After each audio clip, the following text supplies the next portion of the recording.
Truth or Dare may have helped soften Madonna's image, but in the early 90s, she wasn't about to let anything stay soft for long. Waiting for you to justify my love. The video for her 1990 single, Justify My Love, was banned from MTV for being too suggestive. A lot of the themes that I'm exploring in my videos aren't meant for children, so I understand that they say they can't show it, and I accept it. But that's where I am right now in my life. I just want to be a lover. While there's no question sexuality has always been a part of her art, by 1993 it seemed to have overtaken it. The video for the title song of her 10th album, Erotica, was filled with images that some people found incredibly hot, and which others found deeply disturbing. There's a certain satisfaction in a little bit of pain. I think it scared a lot of people. I think it scared anybody who's afraid of sexuality or who's been raised to think of sexuality as something dirty, taboo.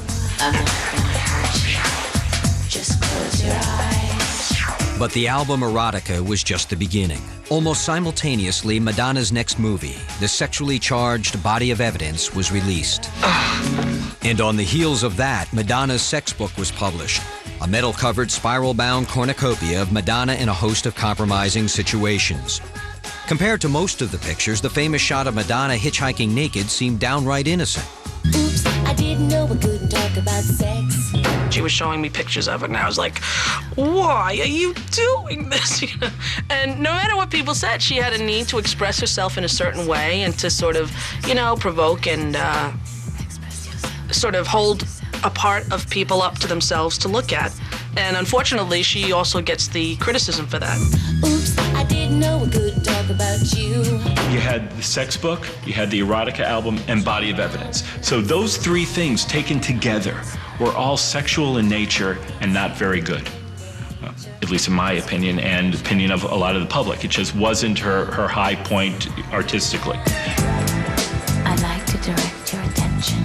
First of all, I was really being explicit about my own sexual fantasies. I was turning my nose up at the whole idea that, women aren't allowed to be sexual and erotic and provocative and intelligent and thoughtful at the same time. I think women have a right to be sexual. And invariably, a woman who pushes that too much is going to be punished for it. And she was punished for it. The reaction was immediate and deafening. You think you're so smart. There was a time where I could not open up a magazine or a newspaper and not read something incredibly scathing about myself. I mean, I did really have to put a wall up and work hard to detach myself from caring about what people think. And I did feel like I reached an all-time low as far as the cruelty of humanity, just feeling like I never saw so much ugliness, just in terms of what was directed at me. That was a difficult time for her, and a lot of criticisms, but I believe in the back of her mind, she knew that, hey, it's just art. Madonna wasn't living that. You didn't go over to her house and see, gadgets on the wall for her to be hooked up to. It was a little tiny thing that she was just sort of like a piece of art she was making. But few people saw it as art. They took it as a literal picture of Madonna's life.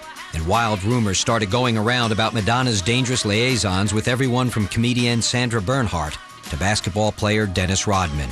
People have always accused me of being a sort of raving nymphomaniac, and they said things that I did with men that weren't true, and they said things that I did with women that aren't true. I'm very intrigued by bisexuality and homosexuality. That doesn't mean that I necessarily experience it, and I don't think it's relevant. Even though the sex book sold out its entire first edition, some 500,000 copies within weeks, the press portrayed Erotica in the sex book as commercial bombs. Since my Erotica album sold, 5 or 6 million, and it's considered a failure.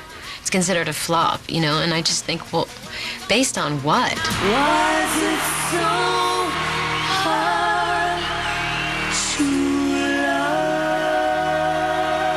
I think our society's set up to put people up on pedestals and to glorify them just for the sake of knocking them down. We get off on it for some reason, you know, and I think it's just an ugly side of our culture.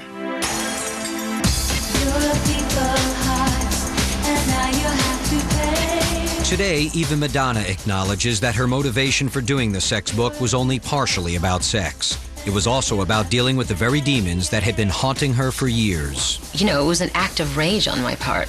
In the beginning, everyone agreed that I was sexy, but no one agreed that I had any talent, and that really irritated me. And the sex book was sort of like the pinnacle of me challenging people and saying, you know what, I'm going to be sexually provocative, and I'm going to be ironic, and I'm going to prove that I can get everybody's attention and that everyone's going to be interested in it and still be freaked out about it. And it was like sort of my way of saying, see, the world is hypocritical. In 1994, tired of trying to make America face its own sexual phobias, she simply put her clothes back on and continued on her path. I'm not sure how much good I did it. I did actually doing it, and at the end of the day, probably the most it did for me was like help me to lose my own sexual inhibitions that I'd been raised with.